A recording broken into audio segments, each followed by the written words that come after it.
తారాపీఠ్ 51 శక్తిపీఠాల్లో ఒక శక్తిపీఠం. అమ్మవారు కుడికన్ను పడిన ప్రదేశంగా చెప్తారు. అంతేకాకుండా ఈ క్షేత్రానికి అనేకమైన మహిమలు ఉన్నాయి. ఈ క్షేత్రానికి ఎలా వెళ్ళాలి, ఈ క్షేత్రం ఎక్కడ ఉంది, ఇవన్నీ ఈ వీడియోలో తెలుసుకునే ప్రయత్నం చేద్దాం. Hi friends, welcome back to my channel Madan Reddy vlogs.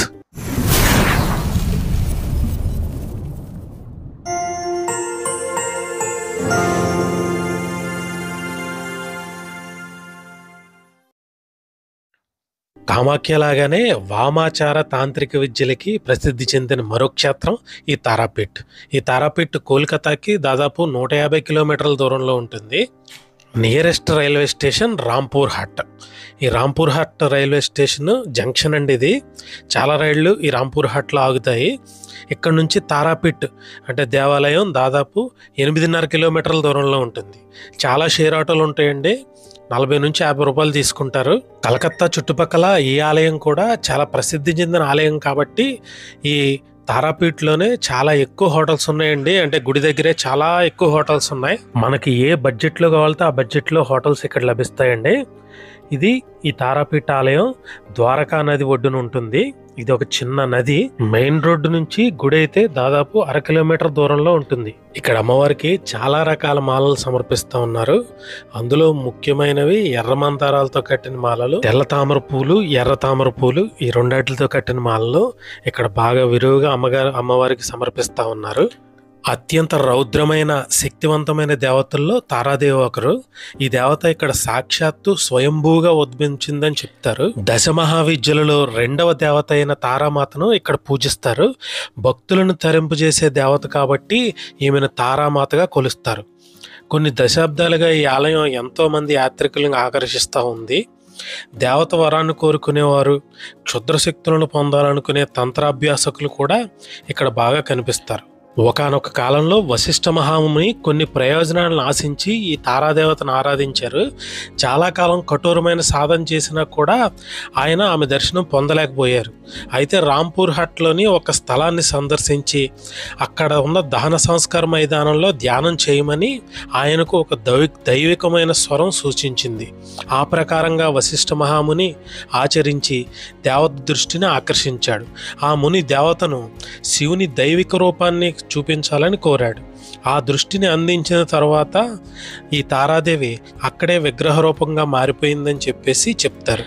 Vashishtha మహాముని కోరిక నెరవేరిన కారణంగా ఈ ప్రదేశాన్ని సిద్ధపీఠంగాను, అమ్మవారిని కోరిన కోరికలు తీర్చే తల్లిగాను భక్తులు బాగా విశ్వసిస్తారు. ఇప్పుడు మీరు చూస్తున్నదే దేవాలయం లోపలికి వెళ్లే దారి. ఈ ఆలయానికి సమీపంలో ఉన్న దహన మైదానాన్ని ఒక అంతుచక్కని రహస్య ప్రదేశంగా చెప్తారు. ఈ ప్రదేశం ఒక అడవితో చుట్టుముట్టి దాని గుండా చిన్న నది కూడా ప్రవహిస్తూ ఉంటుంది. ఈ దహన మైదానంలో బూడిదపై తాంత్రిక కర్మలను చేయటం చాలా సహజమైన విషయం. ఇక్కడ తారాదేవి తిరుగుతూ బలి అర్పించిన జంతువుల తాజా రక్తాన్ని తాగుతుందని నమ్ముతారు. ఇది చాలామంది సాధువులు ఈ దహన మైదానంలో గుడిసెల్ని ఏర్పాటు చేసుకుని వాటిని మానవులు, జంతువులు పుర్రెలతో అలంకరిస్తారు. ఇవన్నీ ఇక్కడ సర్వసాధారణం. ఈ శక్తిపీఠాన్ని గురించిన చాలా కథలు మనకి వాడుకలో ఉన్నాయి. క్షీరసాగర మదనంలో ఉద్భవించిన హాలాహలాన్ని శివుడు తాగిన తర్వాత ఆ గొంతులో కొంత అనీజీగా ఫీల్ అయిన శివుడు కొద్దిగా ఇబ్బంది పడుతూ ఉంటే ఈ తారాదేవే శివునికి తల్లి రూపంలో వచ్చి పాలిచ్చి ఆ గొంతులో గరగరను పోగొట్టిందని చెప్తారు. ఇదొక కథ అయితే ఈ తారాదేవి శక్తిపీఠంలో మనకి చెప్తారండి. ఇక్కడ ఈ దేవాలయం కాంప్లెక్స్ అయితే పెద్దగానే ఉంటుంది, కానీ గుడి కొంత చిన్నగానే ఉంటుంది. ఇక్కడ అమ్మవారిని దర్శించుకోవడానికి ఫ్రీ దర్శనం, 300 రూపాయల టికెట్, 500 రూపాయల టికెట్, ఈ 3 అందుబాటులో ఉన్నాయండి. ఫ్రీ దర్శనం అయితే దాదాపు 4 గంటలు పట్టే అవకాశం ఉంది. రెండవది 300 రూపాయలు అయితే దాదాపు 2 గంటలు, గంటన్నర పడుతుంది. 500 రూపాయల టికెట్ అయితే ఒక అర్ధ గంటలో బయటకు వచ్చేయచ్చు. 500 రూపాయల దర్శనం టికెట్ డైరెక్ట్ అమ్మవారి దగ్గరే, అమ్మవారి ఆలయం ముందర నుంచే లైన్ ఉంటుందండి. 300 రూపీస్ ఫ్రీ దర్శనం అయితే ఈ కోనేరు దగ్గర ఉంటాయండి ఆ 2 లైన్లు.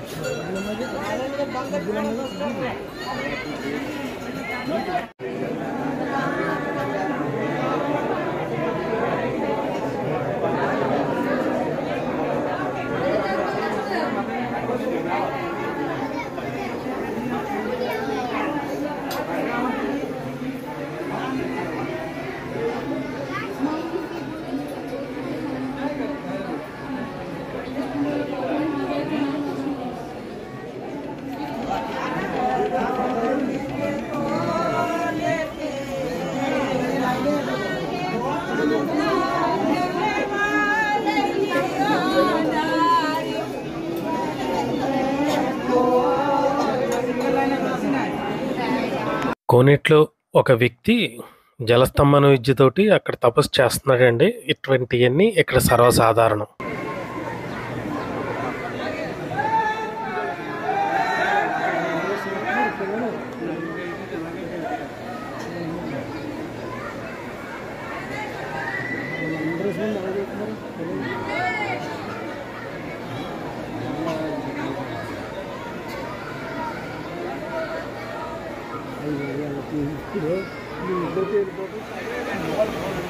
ఇప్పుడు దాకా తేలిపోయి కూడా నాలుగు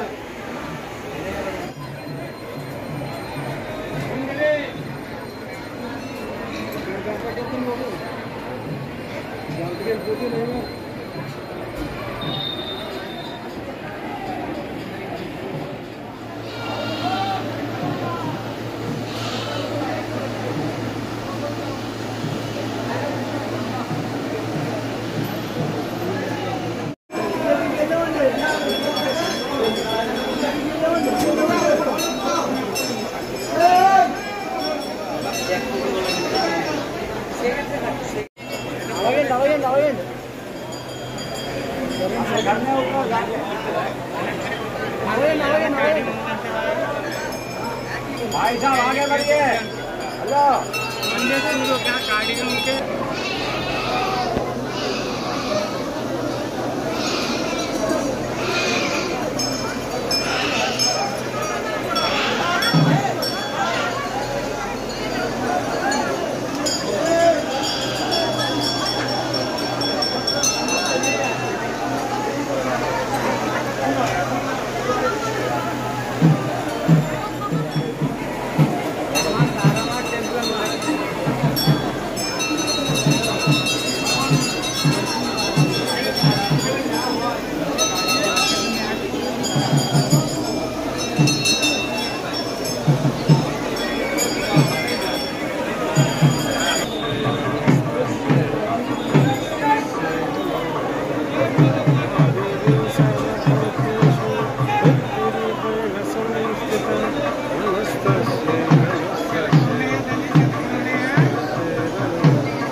ఈ తారాపీఠ్‌లోను, కలకత్తాలోను ఒక మంచి విషయం ఏంటంటే అండి, మనం ప్రధాన దేవత ఎవరైతే ఉన్నారో, ఆ దేవతను చాలా దగ్గర నుంచి దర్శించుకోవచ్చండి.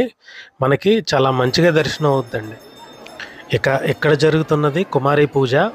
అంటే ఒక చిన్న అమ్మాయిని తీసుకొచ్చి అమ్మవారిలా భావించి, ఆ అమ్మాయికి అన్ని సపర్యలు చేస్తారండి.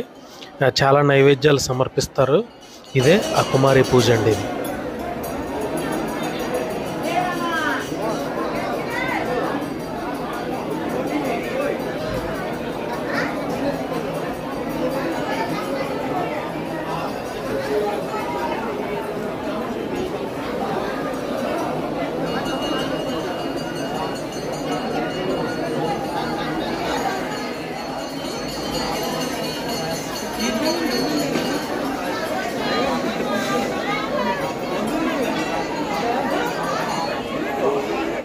తారాదేవి ఈ ఫోటోలో ఎలాగైతే ఉన్నారో ఎగ్జాక్ట్లీ తారాదేవి మూర్తి కూడా అట్లాగే ఉంటుందండి.